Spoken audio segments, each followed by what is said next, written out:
एका जनार्दनी तुमचा दास त्याची आस पुरवावी तुमचा अनुग्रह लाधलो पावन झालो चराचरी मस्तक हे पाया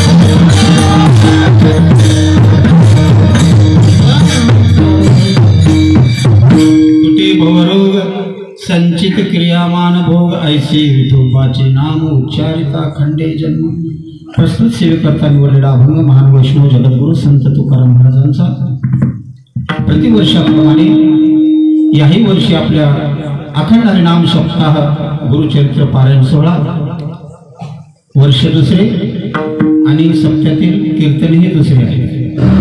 दुसऱ्या दिवसांची कीर्तनची सेवा आहे। हा अखंड हरिनाम सप्ताह सर्वांच्या सहकार्याने सर्वांच्या वतीनं दत्त कृपा पंढरीश परमात्म्यांच्या कृपेने तुम्हा सर्व साधू संतांच्या कृपेने हा चालू असलेला दिव्य भव्य असा कार्यक्रम आणि हा कार्यक्रम या ठिकाणी या मृत्यू लोकामध्ये, या नगरीमध्ये साजरा होतो. काही जण म्हणतात स्वर्गामध्ये नाही का? स्वर्गामध्ये सर्वच भोगायला मिळतो, परंतु एक मिळत नाही. आणि स्वर्गात ते लोक या मृत्यू लोकांमध्ये सर्व अपेक्षा करत असतात. बघा तुम्ही, स्वर्गामध्ये काय नाही हो, सर्वच आहे. भोग भोगायला मिळतो नव्हे, सर्व काही मिळतो, परंतु ही परमार्थ मिळणार नाही. काय मिळत नाही? स्वर्गीचे आमर इच्छित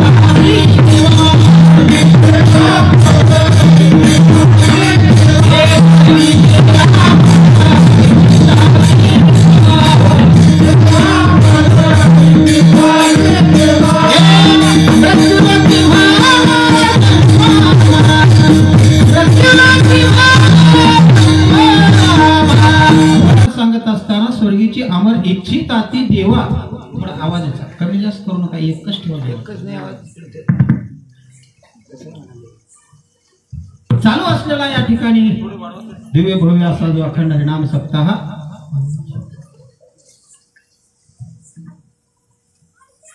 सर्व भाविकांच्या श्रद्धेनं हा उत्सव चालू आहे. अशा या आजच्या या दुसऱ्या दिवसांची कीर्तन लोकी सेवेकरता अभंग निवडलेला महान वैष्णव जगद्गुरु संत तुकाराम महाराजांचा सर्वांच्या पाठातील असलेला असा अभंग आहे. या अभंगामध्ये महाराज वर्णन करतात, मनुष्याना दुःखमय आहे, कारण मनुष्य हे दुःखातून झडलेला आहे. पण अशा या मानवी जीवनामध्ये आपल्याला जन्माला आल्यानंतर आपल्याला काही या ठिकाणी सुख प्राप्त व्हावं अशी माणसाला अपेक्षा आहे. कारण ती अपेक्षा आपण निवृत्त करत असताना मनुष्याच्या जीवनामध्ये अनेक संकट येत असतात. काय संकट येत नाही? मनुष्य पहिलेच दुःखीच आहे. जसं महाराज सांगतात, दुःख बांधवडी आहे हा संसार, सुखाचा विचार नाही कोठे. कारण या मानवी जीवनामध्ये आपण जन्माला आल्यानंतर आपल्याला काहीतरी या ठिकाणी सुख दुःख निवृत्त होऊन आपल्याला सुखाचीच प्राप्ती व्हावं अशा करता मनुष्य जन्म घेतो. सुखा लागी करी शीतळ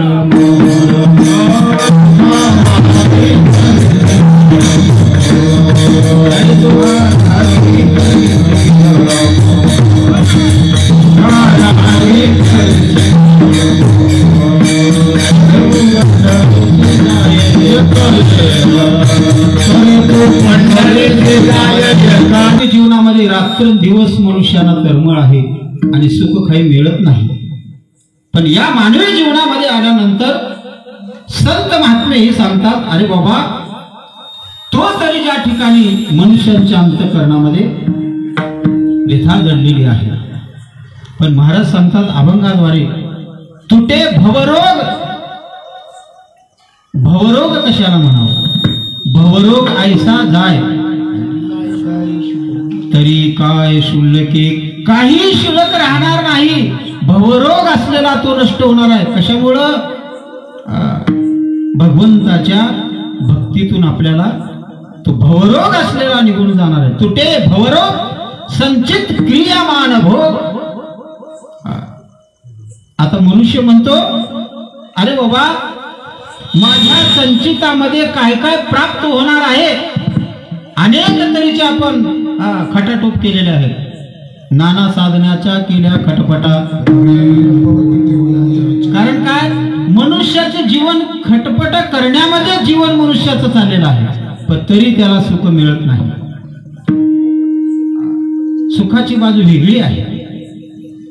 बरं, मला सांगा, सुखच आपल्याला या ठिकाणी मिळतो. कुठे मिळणार आहे? भगवंताच्या ठिकाणी. कारण त्या भगवंताच्या ठिकाणी आपण एकाग्रता झाल्यानंतर त्या ठिकाणी सुखाची प्राप्ती होते. काय करावं लागतं?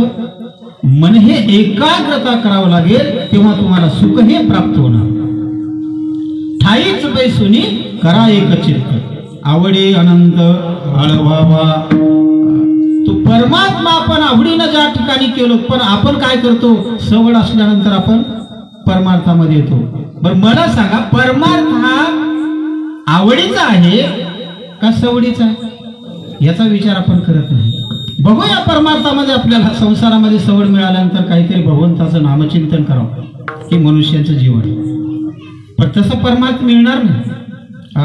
कारण काय, परमार्थ हे आवडीचं आहे आणि भगवंताचं नामचिंतन हे आवडीनं घ्यावं लागतं. आवडीने भावे हरिनाम, आवडीने भावे हरिनाम, आवडीने भावे हरिनाम, आवडीने भावे हरिनाम, तुझी चिंता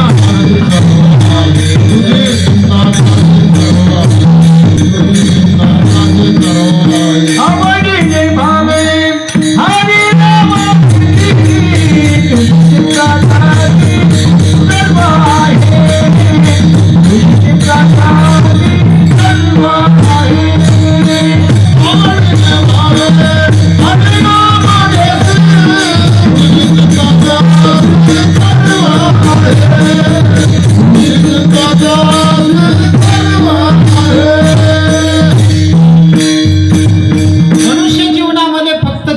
करतो माझं काय होईल, कसं होईल, काय होईल, हेच आहे माणसाला जीवनात, बाकीचं काहीच नाही. पण भगवंताविषयी आपण, परमात्म्याविषयी आपण त्याचं चिंतन करत नाही, फक्त चिंता करत असतो. चिंता हे मनुष्याला जिवंत जाळणारी आहे. तुम्ही चिंतन करा, भगवंताचं चिंतन केल्यानंतर तुम्हाला त्या भगवंताची प्राप्ती होते. तुझी चिंता त्याशी सर्व आहे. कारण काय, आपण चिंता फक्त करत असतो, पण भगवंताला सर्वांची चिंता आहे. आपण उगालटकच खेळ करत असतो, हे कसं झालं, ते कसं झालं, ह्याच्यामध्ये आपण काय करतो, वावगा टाइम राहतो आणि चिंतन करत नाही. फक्त आपण चिंता करतो, माझं कसं होईल, तुझं चांगलंच होणार आहे, पण चिंतन कर, चांगलंच होते. आणि उगा जर लटकी जर आपण चिंता करत असलं तर तो शरीर भस्म होऊन जाणार आहे. तुझी चिंता त्याशी सर्व आहे. आणि खेद करत असतो, नको खेद करू कोणत्या गोष्टीचा, पती लक्ष्मीचा जाणतैसे. उगाच आपण खेद करायचं, बघा खेद करायची गरज नाही. चिंता तो दूर करणारा तो परमात्मा आहे. तो सर्व व्यापक परमात्मा आहे आणि तो परमात्मा आपल्या मागे पुढे आहे. मागे पुढे उभा आहे,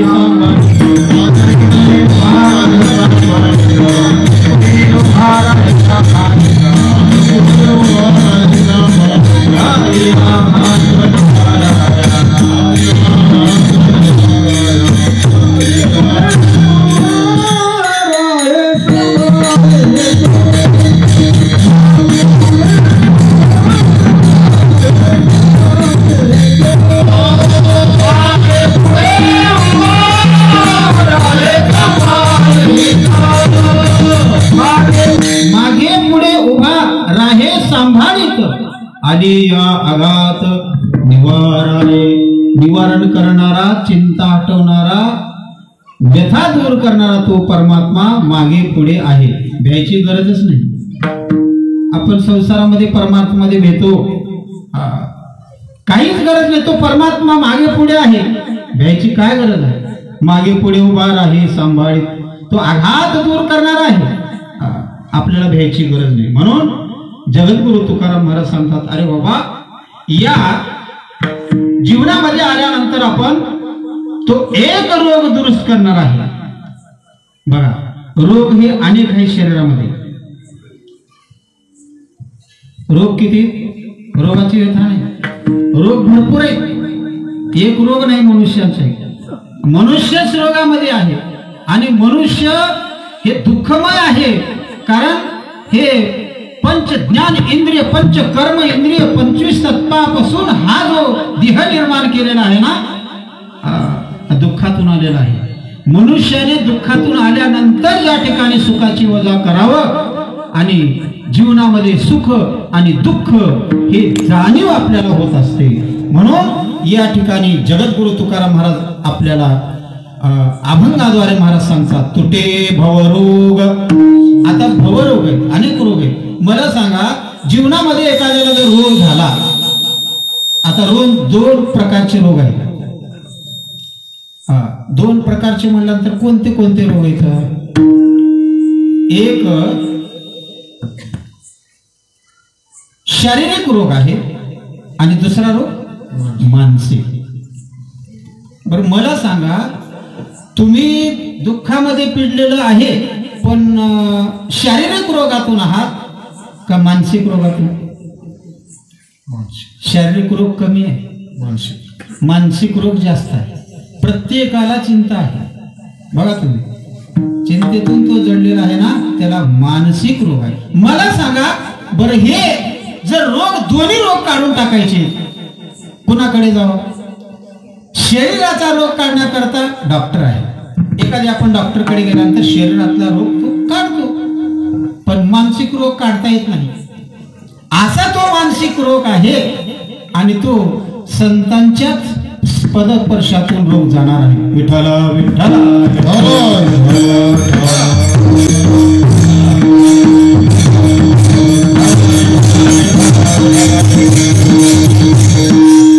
दोन्ही रोग आहेत, मानसिक रोग आणि शारीरिक रोग. मनुष्य जास्ती मानसिक रोगातून जडलेला आहे. लक्षात ठेवा, मानसिक रोग हे कसल्याला सुधरू देत नाही आणि मानसिक रोग दिसणारा नाही. बघा तुम्ही, शारीरिक रोग हे कळत, शारीरिक रोगातून जाईल, पण मानसिक रोग हे जाणार नाही, हे डॉक्टरकडे जाणार नाही. एखादी जर आपण संत महात्म्याकडे गेल्यानंतर तो मानसिक रोग जाणार आहे, कारण त्याला फिकीर लागलेली, चिंता झालेली आहे. पण ही चिंता त्याच्याशिवाय दूर होणार नाही, कारण तो परमात्मा चिंता दूर करणार आहे. म्हणून या ठिकाणी जगद्गुरु तुकाराम महाराज सांगतात, तुटे भवरोग संचित क्रियामान भोग. संचित मनुष्याच्या जीवनामध्ये प्राप्त व्हायची ती शक्ती आहे आपल्याकडे, पण मनुष्य काय करतो? काहीच करत नाही. बघा, आहे आपल्याला, भानमाने आपल्याला जन्म दिलेला आहे, ऐकानी सुंदर असं शरीर दिलेलं आहे, दिले इंद्रिय हात पाय कान डोळे मुख बोलाया वचन, जेळे जोडशी नारायण नासे जीवपन भवरोग. काय इतकं सुंदर शरीर दिलेलं आहे, परंतु आपण त्या शरीराचा वापर आपल्याला योग्य करता येत नाही, हे दुःख आहे. का दिलेलं नाही देवाने?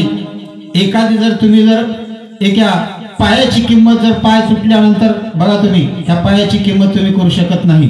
1,00,000 रुपये घातलं तर पाय दुरुस्त होते, पण भगवंताने फुगड दिलेला आहे, याची किंमत आहे का? नाही. हात एखाद्याचा जर गेला तर त्याची 50,000 किंमत दिलं तरी तुम्हाला हात येणार नाही, आहे का? पण याची किंमत आहे का? नाही. देवाने फुकट दिलेला आहे आणि फुकट दिल्यानंतर माणसाला त्याची किंमत होत नाही. हा जीव दिला परंतु आपण त्याचं गुणगान करत नाही, त्याला विसरतो. मग ज्यांचा विसर पडला तर थोर मनुष्याच्या जीवनामध्ये हानी होत असते. विषय जर आपण भगवंताने सर्व काही दिलेलं, पण त्याचा जर विसर केला तर थोर झाले हानी पचतील खाणी 84. कारण काय?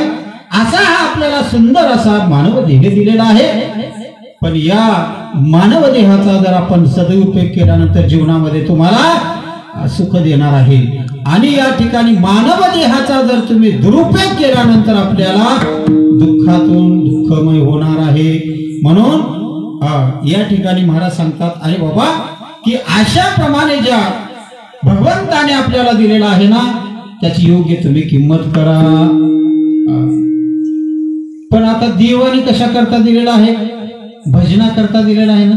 पण आपण म्हणतो नाही नाही नाही, भजना करता नाही, संसार करता म्हणतो. अरे बाबा, देवे दिला देह भजना गोमटा म्हणण्यापुरता आहे का? कोणीतरी त्याची जाणीव ठेवते का नाही? का उभं म्हणा पुढे चला, देवे दिला देह भजना जगद्गुरु तुकाराम महाराजांनी केले, त्याने केले असं म्हणायचं नाही. पण दिला कशा करता? भजना करता. वापर काय करतो संसारामध्ये? देवी दिला देह भजना गोमटा, तो या झाला फाटा बाधिकेचा. बघा तुम्ही, जर तुम्ही त्या भजना करता जर विलंब केला तर त्या ठिकाणी तोया झाला फाटा बाधिकेचा. कारण अशा प्रमाणे तुम्ही जर करत नसाल तर 84 दुःखामध्ये तुम्ही आणि परत यावं लागेल. 184 फेरा ऐकायला. मग हे 184 फेरा फिरून एखाद्या जर पक्षाच्या एखाद्या तर जनावर गुराच्या जन्माला गेल्या काय करत होतं? तुम्हाला भजन करता येत होतं, कीर्तन करता येत होतं, प्रवचन करता येत होतं? काहीच नाही. मला सांगा, इतका असा सुंदर देह दिलेला आहे. लागले सांभाळे आपुली हे माया आहे का? जगद्गुरु तुकाराम महाराजांचा अभंग आहे, सांभाळे सांभाळे आपुली हे माया आम्हाशी का भयभीत केले. मनुष्याच्या जीवनामध्ये भ्रम पडलेला आहे. बघा, या भ्रमामध्ये मनुष्य काय झालेला आहे? भ्रमित झालेला आहे. म्हणून जगद्गुरु तुकाराम महाराज सांगतात, अरे बाबा, की एवढं सांगून सुद्धा आपल्याला काहीच कळत नाही तर मानवी देह तुम्हाला कसा कळेल? मनुष्यांचा मानवातला तो मनुष्य कळत नाही, परंतु देव कसा कळेल? देव जाणण्याची क्रिया संताकडे आहे. म्हणून संत हे संतांनी असं एक व्याख्यान केलेलं आहे. तुका म्हणे संत सोशी जगाचे आघात, त्याला संत म्हणावं. आहे काय? संत कुणाला म्हणा? संत व कुणाला म्हणता येत नाही. आणि संत म्हणण्याकरता खूपच शिल्लक आहे. बघा तुम्ही, संतच कुणाला म्हणावं? जगात ज्या वेळेस आघात शोषण करतो त्याला संत म्हणता येतं. आणि संत ते अप्त संत नव्हती. ऐका नाही, डॉक्टरचा मुलगा डॉक्टर होईलच अशातला कशावर तुम्ही भावा? ऐका नाही, मास्तरचा मुलगा मास्तरच होईलच असं कशावर संभव आहे? बरं सांगा, काहीतरी पुण्याही लागतं, पुण्याही लागत असेल. बहुत जन्मांचं ज्या ठिकाणी बहुत सुकृतांची जोडी, म्हणून विठ्ठली आवडी. भगवंताचं नामही येण्याकरता काहीतरी सुकृत पाहिजे तर तुमच्या मुखाला नाम येईल. मग भगवंताचं नाम येण्याकरता आपल्याला अनेक जन्मांचं पुण्य पाहिजे, तेव्हा तुम्हाला भगवंताचं नाम चिंतन घेता येतं. म्हणून जगत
आता डॉक्टरकडे गेल्यानंतर पथ्य सांगणार, खाऊ नये ते खायचं नाही. कारण ज्या वेळेस आपण पथ्य जर आपण त्याचं जर पालन करत नसेल तर तो त्या ठिकाणी भवरोग जाणार कुठून? कारण काय,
जीवन हे बंधन आहे.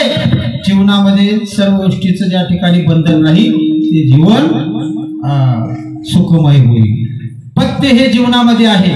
जसं डॉक्टरनी पथ्य सांगितलेलं आहे तसं मानवी जीवनामध्ये पथ्य आहे.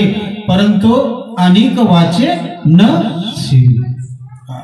या वाचेनं आपण अनेक ज्या सेवन करत असतो, पण काय सेवन म्हणतो, कशा करता सांगितलेलं आहे.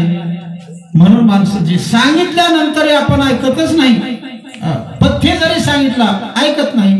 मग तुम्ही जर ऐकत नसेल तर तुम्ही रोगी बनाल. बघा, रोग जाणार का नाही. डॉक्टर म्हणाले एखाद्याचं ज्या ठिकाणी आजारी तो मनुष्य झाला, आजारी मनुष्य आल्यानंतर आणि तू काहीतरी पथ्य कर डॉक्टरकडे गेला. डॉक्टरही सांगत असतो, अरे बाबा भगवंताचं नामस्मरण किती मोठं आहे. कारण तो डॉक्टर म्हणाला, अरे तू रोगी आहेस, तुझ्याकडे भरपूर पैसा आहे, पण हे पैसा काम करणार नाही. कारण जीवनामध्ये पथ्य असायला पाहिजे. रोग निवृत्त होत असतो.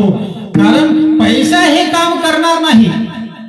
का पैसा काम करत नाही, त्या आपण ज्या वेळेस त्या पैशाचा जो आपण सद उपयोग करत नाही तर ते पैसा आपल्याविषयी काम करणार नाही.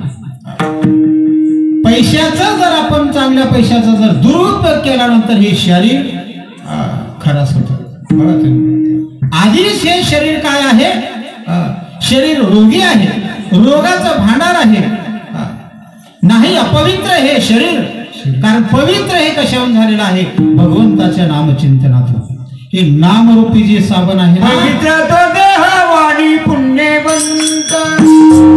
हे पुण्यवंत. कारण काय? पवित्र तो देह वाणी पुण्यवंत. वाणी म्हणजे काय? बोलणे, चांगलं बोलणे. दिलं कशा करता? वाणी पुण्यवंत जो वद्या चित्त सर्व काळ. कारण पथ्य नाम विठोबाचे अनेक वाचे न शिवी. म्हणून महाराज सांगतात, अरे बाबा ब्रह्मरस कुठं आहे? ब्रह्मरस घे काढा जेणे पिढा वारेल. नष्ट झाली बघा तुम्ही. ब्रह्मरसाचा जर आपण काढा घेतल्यानंतर तेने पिढा जेणे पिढा वारेल. तो पथ्य आहे. म्हणून जीवनामध्ये सर्वात मोठं पथ्य आहे. जीवन हे पथ्य आहे. जीवन हे बंधनामध्ये आहे. जीवनाला भय असायला पाहिजे. जीवन हे बंधनामध्ये असायला पाहिजे. बघा, एखादी जर रस्त्यानं कुत्रा चाललेला आहे, त्याच्या गळ्यामध्ये पट्टा आहे काय? ते कुणाचा तरी आहे समजला, कुणातरी ते मालकाचं संरक्षण करणार आहे. का बरं? कुत्र्याला का म्हणलेला गळ्यामध्ये पट्टा आहे? त्या कुत्र्याला मारत नाही. का मारत नाही? तो कुणाच तरी तो बंधनात अडकेला. तसं मानवी जीवनामध्ये आल्यानंतर आपण कुणाचं तरी आपण भगवंताच्या नामचिंतनामध्ये नव्हे, आपण त्याही बंधनामध्ये असायला पाहिजे. आपल्या गळ्यामध्ये तुळशीची माळ आहे का नाही? हे बंधन आहे. कारण गळ्यामध्ये तुळशीची माळ आहे, पण त्याला काहीतरी बंधन आहे म्हणूनच तो संरक्षण करणार आहे. मला सांगा, माळ काय बोलते का? माळ बोलत नाही, परंतु माळ हे संरक्षण करणारी आहे. तू कुणीकडे जाणार आहेस म्हणून त्याचं संरक्षण करणार आहे. बोलत नाही, परंतु त्याला आत्मविश्वास दाखवणारी ते गळ्यातली तुळशीची माळ आहे. म्हणून गळ्यामध्ये तुळशीची माळ, गोपीचंदनाचा टिळा लावल्यानंतर तुम्हाला सांगतो, एखादी जर रस्त्यातून आपल्या पुढे जर कोणी आला तर तो जय हरी रामकृष्ण हरी म्हणतो का नाही? आहे का नाही? बोलला का नाही? माळ कशी बोलली? कशावर बोलली? कारण आपण एखाद्याच्या गळ्यामध्ये भगवंताच्या नामचिंतनाचं ज्या ठिकाणी मंगळसूत्र घातलेलं आहे, मग एवढं मला सांगा, एवढं जर असेल तर जे हरी रामकृष्ण हरी म्हणतात काय नाही का देव? कारण असं ज्या वेळेस आपण बंधनामध्ये आहे ना, एखादी कुत्र जरी असेल तर त्याला कोणी धक्का लावणार नाही, कारण ते एखाद्याचं संरक्षण करणार आहे. आता आपण म्हणत असतो, अरे मी शहाणा शहाणा शहाणा आहे. कुठपर्यंत शहाणपणा आपला आहे? मला सांगा, शहाणा कुठपर्यंत आहे? बघा तुम्ही, अरे आपलं शहाणपण कुठेही कुठं ना कुठं थांबणार आहे.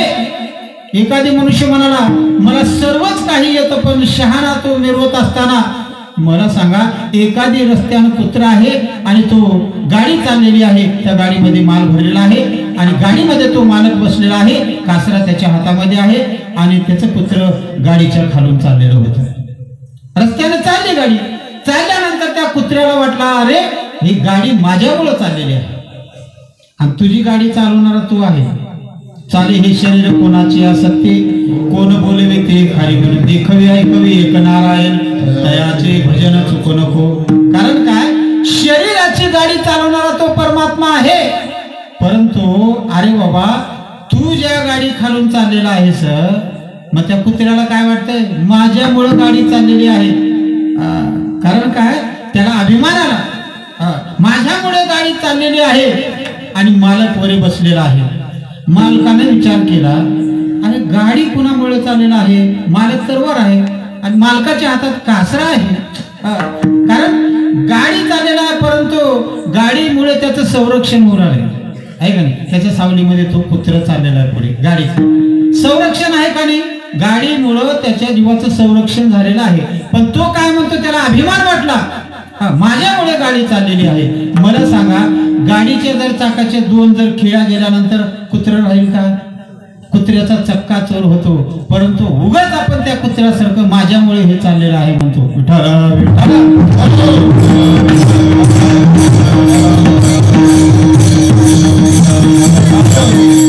अरे बाबा, जीवनामध्ये तो संरक्षण करणार आहे.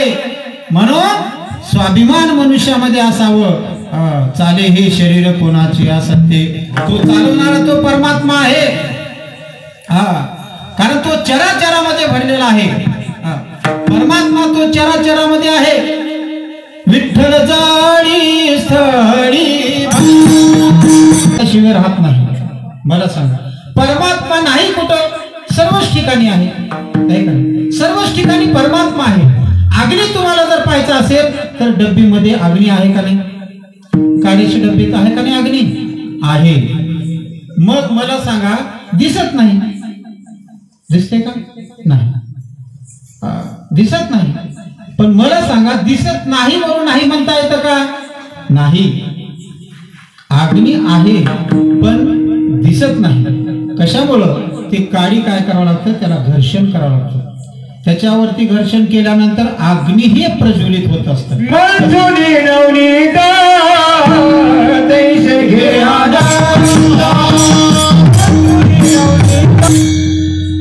मंथोनी नवनीता तैसे घे अनंता. कारण काय?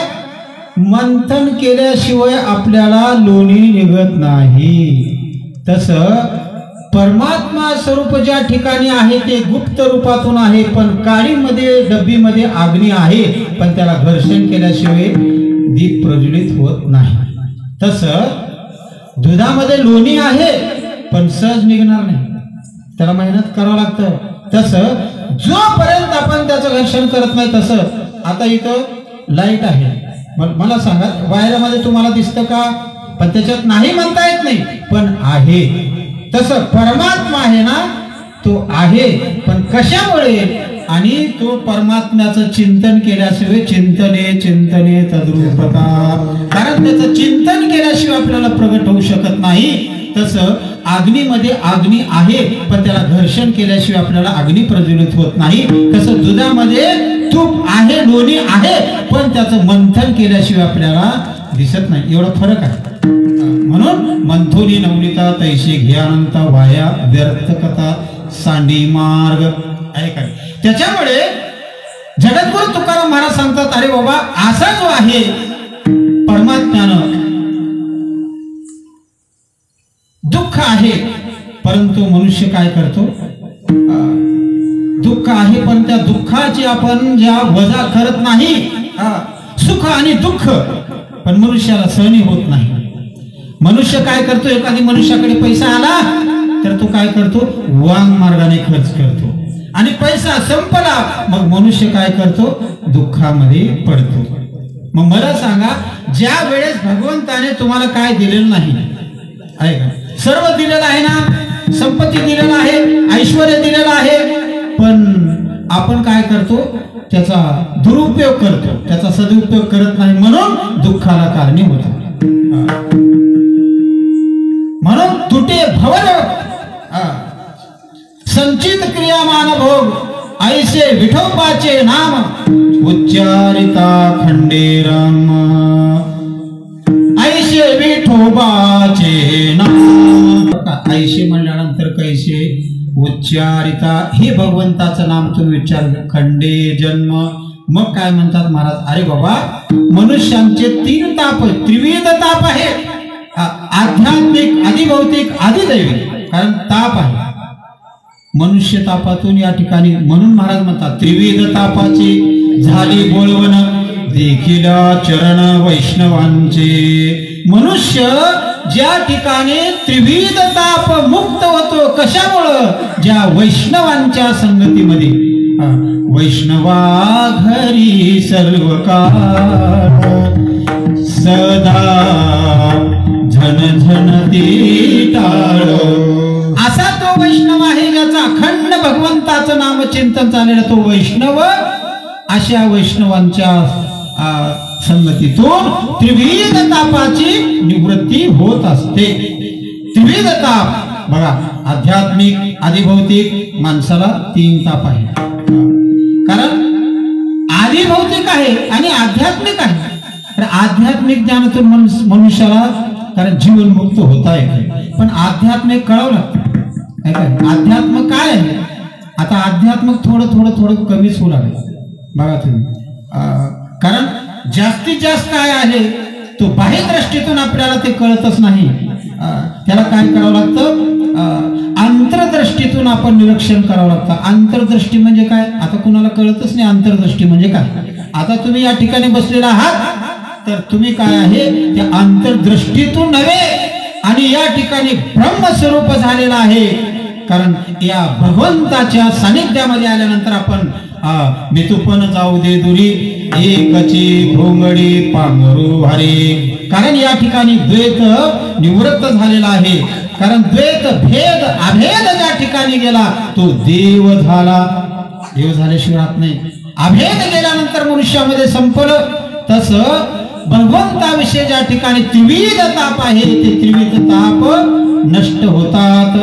म्हणून महाराज सांगतात अरे बाबा वसून शके पाप जाय त्रिविध तो ताप. ऐका नाही. मग काय आहे की ज्या ठिकाणी त्रिविध ताप आहेत वसून शके पाप. आता बघा पाप म्हणजे काय आहे. आता पाप आणि काय पाप आहे काही वाचिक मानसिक सर्व पापाचे आहेत. परंतु मनुष्य पाप हे तुम्हाला वाटतं आणि पापच कशा नाही. एक जर आपल्या पायाखाली जर मुंगी पडल्यानंतर त्याच्या पाय पडला मुंगी मेली ते पापच झालं. आता माणसं म्हणतात अरे पापच मी केलेलं नाही. पण आपण नाही म्हणतो हे चुकीचं आहे. पाप किती होतो आपल्याला काही समजत नाही. मुंगी मेले तरी पापच आहे. मुंगीचा जीव केवढा असतो एवढाच असतो. तसं आमचाही जीव तसाच आहे बघा तुम्ही. म्हणून या त्या धर्तीवरती जो आहे ना हे सर्व जीव प्राणी आहेत आणि मनुष्य हे या ठिकाणी मनुष्यालाच हे ज्ञान दिलेलं आहे. म्हणून मनुष्याला काय सच्चिदानंद पदवी मिळत असते. सच्चिदानंद पदवी घेणे एवढा अधिकार नारायणे कृपावलोकने दिलेला असे. सच्चिदानंद पदवी घेता येतं. मग एवढ्या तापातून निवृत्त व्हावं लागतं.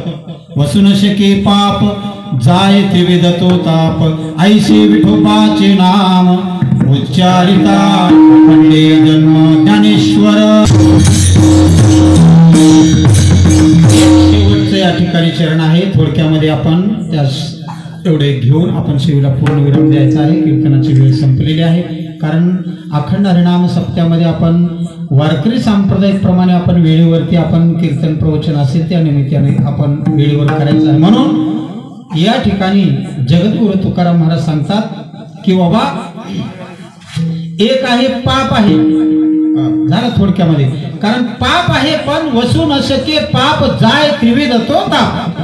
भगवंताच्या नामातून तुम्हाला सांगतो ही पाप निवृत्त होत. तुका म्हणे पापे जाती संताची या जपे. संतांचं तुम्ही नामस्मरण करा. संतांचं तुम्ही गुणगान वर्णन करा तर तुमचं पाप हे नष्ट होणार आहे. आणि जर तुम्ही संतांचं नामस्मरण करत नाही तुका म्हणे पापी येते रोगाची आरोपी. रोग कसा झाला कधी केलो का तुम्ही हाताने टाळी वाजलो का आहे. मग हाताने जर टाळी वाजत नसाल महाराज सांगून सांगून सांगून ज्या ठिकाणी जगद्गुरु तुकाराम महाराज सांगितलेला माझ्या पदरचं बोलत नाही वाजत असे बोंब कोणी ना ऐकते कानी माझे माझे म्हणून व्यर्थ गेला. कारण काय अहो जगद्गुरु तुकाराम महाराजांनी सांगितलेला पण कोणी ऐकायला तयार नाही. मग जर तुम्ही जर ऐकत नसाल आता टाळी वाजवा टाळी वाजवा ऐका. मग मला वाटतं अहो तुम्ही जर कीर्तनात जर टाळी वाजत नसेल पर आपल्याला एक आहे ते भर बाजारात टाळी वाजवायला होते बरं काय तेणतेच बघा टाळी वाजतात. मग अशी अवस्था आपल्याकडे यायचं नाही. कारण काय भजनामध्ये तुम्ही जर कीर्तनात टाळी जर वाजत नसेल तर आपल्याला त्या बाजारात टाळी वाजवावं लागतं. म्हणून सर्वांनी आपण मधलं काम आपलं आहे बसणाऱ्यांचं आहे. कारण आपण ज्या वेळेस मधलं भजन घेत असताना सर्वांनी टाळी वाजवायचं आहे. म्हणून संत महात्मे सांगतात टाळी वाजवावी गुढी उभारावी वाटते चालावी पंढरीची. टाळा टाळी लोपला नाद अंगो अंगी मुराला छंद. कारण काय या टाळीतून एवढा आपल्याला ध्यात्म आपल्याला भेटत असतो. अंगो अंगी मुराला छंद त्या नामाचा छंद आपल्या शरीरामध्ये मुरतो. म्हणून सर्वांनी टाळी वाजवायचं आहे. कारण ज्या ठिकाणी जगद्गुरु तुकाराम महाराज असं सांगतात अरे बाबा तुका म्हणे पापे येती रोगाची आरोपे. एखाद्याला जर रोग झाला अहो आता चांगला होता रोग कशाने झाला मग आता तो रोगासारखा तो पिवळा पडला का कावीळ झाली. अरे रोग कशाचा आहे? कारण रोग तसा दिसत नाही.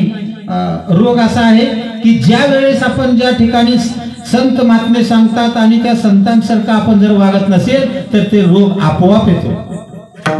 आणि रोग जाणारी आहे आणि न तुम्ही जर केल्यामुळे तुम्हाला रोग येणार आहे. म्हणून तुका म्हणे पापी जाती संताची लपे, तुका म्हणे पापी येती रोगाची या रूपे.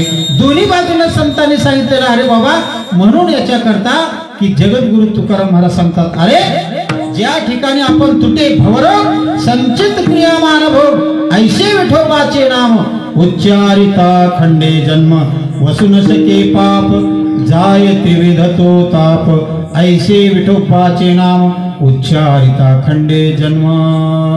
कारण तुका म्हणे माया. आता मला सांगा, तुकाराम या नामाचा गजर करायचा आहे. शेवटी चाल होईल आणि शेवटी कीर्तनाला पूर्ण विराम. सर्वजण हातवरी करा. तुकाराम तुकाराम तुकाराम तुकाराम